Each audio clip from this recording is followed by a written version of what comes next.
Стэгүүл Оюун чимэг хийжсэн. тийм охин Болор туяа та. Одоо орж үгүй.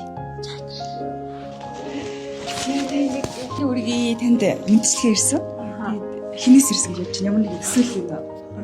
Орчсон шинэ бизнес эхлүүлж байгаа амжилт хүсээд заавал шилээс ирсэн нөхөөс гэж бод чинь гинэ. За тэгээд одоо билүүдөө захиаг нь өчгөө. За тэгвэл энэ мэдчилгээ маань захиатайгаа ирсэн. За. Тэгэхээр энэ танд энэ захиаг нь бас уншиж өгөөрэй. Заавал уншиж өгөөрэй гэсэн дамжуулъя.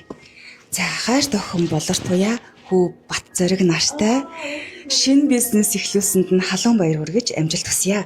Та хоёр минь олон жилийн туршид үргэлж хамтдаа хичээж, нэгэн зөвгт тэмүүлэн, бие биедээ урам зориг өгч, дэмжиж, нэгнийгээ зорьсон зорилготой хүрч чадсаныг нь хараад ээж нь маш их баяртай байна. За тэгээд эцгийн оршсон газрын агаар салхиар нь амьсгалж хөрц шимээр нь хичээгдэн ирч хүч авч сайхан их орондоо хийж бүтээх өрнүүн их хүсэл мөрөөдөлтөө хайртай охиноороо ээж нь бахархаад ханашгүй нэ. Чи минь зөвхөн Монголдо гэсэн сэтгэлээр үргэлж хандтагсан. Одоо ингээд харахад миний охины зүв байжээ гэсэн байна. Хүү охин болон зээ охидтой аз жаргал амжилт бүтээлийн дээдийг хүсье. Хайртай шүү та нартай ээж оюун чимэг Шведийн Стокгольм хотоос ёо.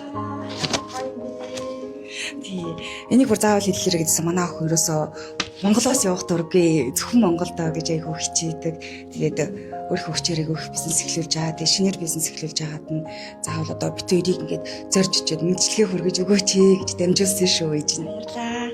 Үнэхээр гэнтийн байлаа уурсан гэж. Манай жижиг алганд л Монголд ирдэг. Жилийн өмнө нэг сард ирсэн. Төрсөн өдрөөр ирсэн. Нэлбнэр маань ингээд хамгийн анхны зочид болоод бүр мэдчилгээ авчраад хайртай ээжээс минь нас болоо ээжээс минь ингээд тэр догдчихин танд маш их баярлалаа ээжтэй маш их баярлалаа хайртай шүү сэтгэл зүрхээр үргэлж ханд байдаг шүү. Би ухтагч гэсэн авсан мэдрэмжинд хизээч арилдаггүй гэдэг. Тэгэхээр та бүхэн минь хайртай дотныхаа хүмүүсийг дандаа баярлуулж агаарэ.